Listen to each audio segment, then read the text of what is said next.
vocês, né, o que a gente achou sobre o Paraguai. Para nós irmos para o Paraguai, nós compramos cambão, colete refletivo, triângulo, atualizamos o nosso extintor, que hoje não é obrigatório mais ter o extintor ativo, né? Mas lógico, é importante você ter um extintor que esteja funcionando dentro da validade. Então a gente regularizou toda essa parte, né? Para a gente poder ir com o nosso carro para o Paraguai. Nós fomos de Porto Mauá, né? No começo do meu vídeo aqui, deixamos o Brasil, eu postei, né? Vou deixar depois o card aqui para vocês verem. Nós fomos para Porto Mauá, então a gente atravessou por balsa até a área de Misiones, né? Por onde a gente passou por várias cidades dentro de Misiones. Tudo por onde a gente passou, a gente filmou, né? Mostrou como é feito. Antes de sair do Brasil, a gente utilizou nosso passaporte, a gente não utilizou o RG, mas você pode utilizar o teu RG. Eles aconselham que tenham pelo menos 10 anos de emissão, né? O RG. Criança, eles pedem para evitar foto de criança muito bebê, né? Então, esse foi um dos motivos que a gente acabou utilizando o nosso passaporte, né? Nós levamos toda a documentação que fosse necessário para essa viagem. Fizemos a carta verde, que é um item obrigatório, tanto para o Paraguai quanto para a Argentina, né? Então, nós passamos pela Argentina umas 2 horas até chegar no Paraguai. Então, quando você sai do Porto Mauá, você vai na polícia. Antes da polícia, você paga a taxa municipal, que é R$10. Depois, você compra o bilhete da balsa, que, se não me engano, foi R$30, eu acho. Não me lembro bem. E, atravessando, chegando lá, você tem que apresentar novamente o passaporte lá para a imigração argentina, daí, né? Eles vão carimbar, vão dar a sua entrada no país. Quer dizer, eles não carimbam, tá? Eles só escaneiam o teu passaporte e eles registram no sistema que você entrou no país e para onde você vai. Porque eles vão perguntar onde vocês vão, né? Daí você fala para onde vocês vão. Aí fizemos esse roteiro de 2 horas, né? Até a fronteira de Encarnação e Posadas. Chegando lá, a gente também passou pela imigração. Nós pagamos um pedágio de 1.400 pesos. Eu não vou saber de cabeça quanto que deu, mas acho que foi uns R$10 mais ou menos. Converter é difícil, né? E então a gente pegou esse pedágio, daí a gente passou e já chegamos na imigração para dar entrada daí no Paraguai, baixa na Argentina. Aí dessa baixa da Argentina você passa para uma outra estação que é a entrada no Paraguai. Então lá também eles, no Paraguai, eles carimbaram nessa entrada. Lembrando que lá em Porto Mauá, quando a gente passou pro lado argentino, eles olharam o nosso carro. Eles fizeram uma vistoria. Nada demais assim, eles deram uma olhada, né? E daí, chegando na Argentina, na saída da Argentina, eles só escanearam, perguntaram para onde a gente ia, por onde a gente ia voltar. E daí a gente passou na imigração do Paraguai também, fizemos a mesma coisa. No Paraguai eles carimbaram nosso passaporte. E também perguntaram para onde a gente ia, né? Por onde a gente ia sair do Paraguai. Se ia sair por ali, por Posadas, ou ia sair por Cidade do Leste. Deixa eu lembrar aqui mais. Daí, a princípio, isso. A gente não teve nenhum problema, assim, em questão de polícia. Nós obedecemos a legislação, tanto de um país quanto do outro, em questão da quilometragem de via, para evitar que nós tivéssemos algum problema com a polícia, né? E também, a gente está em solo estrangeiro, a gente também tem que respeitar, assim como no Brasil, a gente também tem que respeitar, né? Então, também nós temos que respeitar de fora também e se adaptar ao ambiente deles. Lembrando que, quando você sai de um local, você tem que respeitar o ambiente do outro, né? Então, a gente tentou manter sempre a comunicação em espanhol. A gente estudou um pouquinho, mas a gente viu que não foi o suficiente. Tanto é que eu vou fazer um curso aqui com a Rosana, do UAI Paraguai, né, para estar melhorando a minha comunicação. Por mais que há muito tempo atrás eu fiz um curso, não pratiquei, então eu esqueci, e é normal, porque o nosso cérebro, ele grava coisas que são novas, né? Depois que aquilo não é mais utilizado, ou enfim, conforme vai passando o tempo, a gente acaba esquecendo. Então depois eu vou deixar aqui o link para vocês estarem. Ela tem até um curso de Hotmart, né? Se vocês não quiserem fazer com ela pessoalmente também, ela também vende esse curso, que também é muito bom. Ainda mais agora que a gente vai precisar estar falando bem espanhol, para a gente até poder entender o que as pessoas falam com a gente, né? Porque a gente percebeu que muita palavra que a gente conhecia em espanhol é diferente lá devido ao Guarani, né? Então, o espanhol na Argentina é mais compreensível do que o espanhol no Paraguai, né? Porque lá no Paraguai tem muita... A língua mesmo nativa deles é Guarani, né?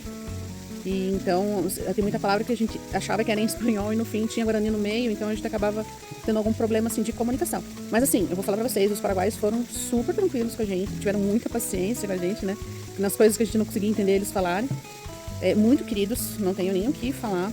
A única brasileira que eu encontrei lá foi do canal Porque o Paraguai, né, a Gisela. Ela que faz essa parte da assessoria, de documentação, de venda de terreno, de casas, né, para quem tá pensando em sair do Brasil também e ir para lá, né. Então, ela faz toda essa assessoria também para poder estar ajudando aí os brasileiros. Lógico, ela tem a sua taxa, né, querendo ou não, é o tempo dela, é a forma com que ela trabalha, né, precisa também pagar suas contas, tudo, então tem tudo isso, né, não tem como fazer tudo de graça para todo mundo, sendo que demanda tempo.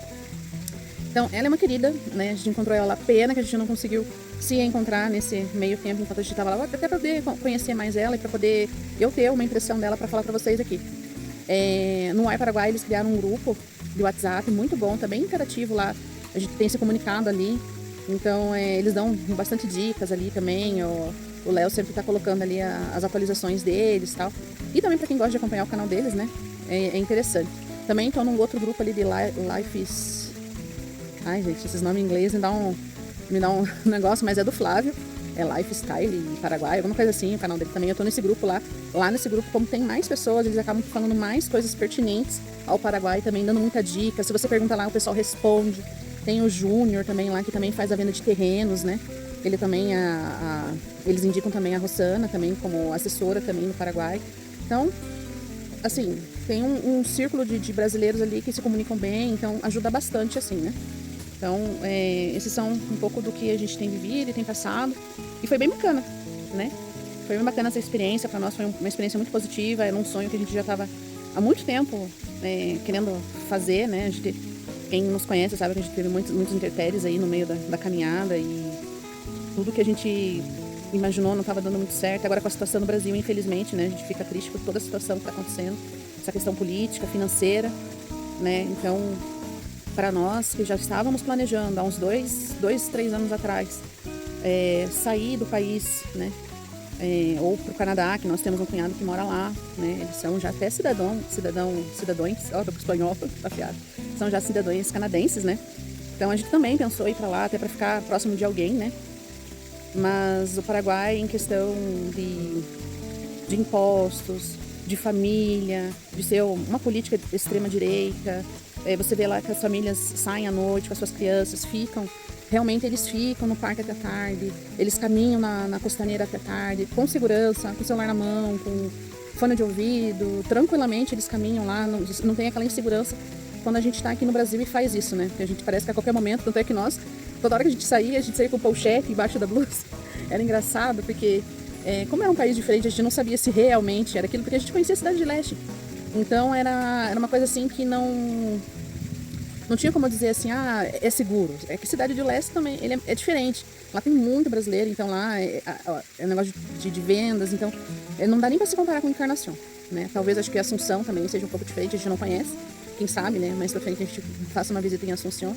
Mas a questão de tranquilidade, a questão de você estar em família, e ali o pessoal é muito unido, tanto o brasileiro quanto os paraguaios têm eles têm esse carinho pelo brasileiro também, porque eles veem que a gente tenta, né, se comunicar com eles e para eles chega a ser engraçado, ao mesmo tempo cômico, assim, né, porque um brasileiro tentando falar a língua deles e eles tentando falar a língua da gente. Só que, assim, é um cômico, mas é muito saudável, né. Então essas foram as impressões que a gente teve, um pouco do que a gente passou lá. Quando a gente chegou no Airbnb, o porteiro super querido, né, nos atendeu. Ele até falou assim que a família dele tem brasiguaio, né, que é uma brasileira com paraguaio. E a gente se comunicou super bem, nos tratou muito bem também, com muito carinho, muita atenção também. Tinha coisas que a gente não entendia muito o que ele falava, ele falava mais devagar, a gente entendia. Aí até ele falou assim, você falar devagar, o português bem devagarinho, eu também entendo. Eu falei, opa, então vamos falar devagar, você fala devagar, a gente se entende, né? E o local onde a gente ficou também foi muito aconchegante, né? Os anfitriões lá no Airbnb também foram muito queridos. No que a gente precisou, eles nos atenderam na hora, 24 horas ali no chat, isso é impressionante no Airbnb. Raro as pessoas, você mandar mensagem logo em seguida, eles já responderem dentro do próprio aplicativo. Muitas vezes o pessoal acaba deixando, quando você chega no Airbnb, o WhatsApp deles, né, para ser mais rápida a comunicação. Mas no caso deles, toda a comunicação foi 24 horas e tudo via aplicativo. Tanto é que a gente teve um problema com o chuveiro lá, que a gente não sabia que tinha que ligar um negócio lá. Já era quase 11 horas, meia-noite. Minha filha tomou banho, e daí quando ela saiu, eu fui tomar banho e tava água gelada. E a gente mandou mensagem para eles, mas eles não deram nem 10 minutos, já responderam. Então, foi muito tranquilo, assim, foi muito legal. Nós visitamos alguns bairros de possíveis moradias, né, pra gente saber um local onde a gente mais se adequa também. Visitamos também a escola, né, pra gente poder estar colocando a nossa filha. Comunidades cristãs também, né. para a gente também estar envolvido também nessa área. Tanto é que a Gisela também é dessa área, né, na área de cristão, porque lá a maioria do pessoal é tudo católico, mas todo mundo muito respeitoso. E lógico que a gente acaba se tornando, dentro de uma comunidade, a gente acaba se apegando mais às pessoas que têm a mesma visão que a nossa, né? E olha, é impressionante, foi muito bom, foi uma experiência legal. Nós já voltamos pro Brasil, nós hoje estamos aqui finalizando nossas férias aqui em Gramado. Nós estamos aqui num resort é um nome diferente, Norville, alguma coisa assim, o nome aqui do local, muito aconchegante. Eu vou montar o videozinho aqui pra vocês depois. Eu tô aqui, ó, num laguinho. E é isso, pessoal. Esse recado que eu queria estar aqui gravando pra vocês, mostrando um pouco da minha expectativa sobre o Paraguai. E sim, seria um excelente lar. Lembrando que Encarnación é uma cidade de investidores ou de quem trabalha trabalho online, né? Que a gente chama ai, gente, esqueci o nome como a gente chama, né? Nômade digital, né? Então lá é um local para quem trabalha com nômade digital ou é investidor, que vai comprar terreno, vai revender, vai construir ou vai inovar alguma coisa dentro da cidade, porque lá como é uma cidade que está em crescimento, então tem muitas áreas, muitas empresas que ainda faltam lá. E eu achei bacana, assim, que lugares que não tem lá, por exemplo, um brechó, por exemplo. Você que gosta de um brechó e tem essa estratégia de estar abrindo um espaço desse lá, eu acredito que seria muito interessante para abrir uma lanchonete, um local para as pessoas passarem o final de semana, tipo, para brincar, alguma coisa assim. Lá são coisas que não tem falta na cidade, então você que quer investir, lá é o local, né? Lá é o local para aposentado, é um local para família, é um local para quem tem essa característica.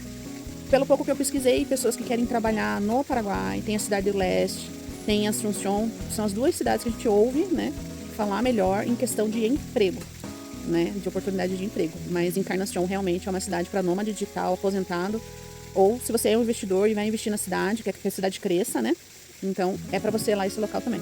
Então acho que ficou um pouco aqui das minhas impressões gerais, né, não sei se faltou alguma coisa, se faltou alguma coisa eu trago um outro vídeo, tá bom? Então super beijinho para vocês, obrigado por estarem aí, curtindo o meu vídeo, curta, compartilhe, não deixe de deixar aqui seu comentário, dá um oizinho ali, né, pra gente poder estar movimentando esse tipo de conteúdo aqui e pra eu poder também me animar mais em fazer mais conteúdo assim.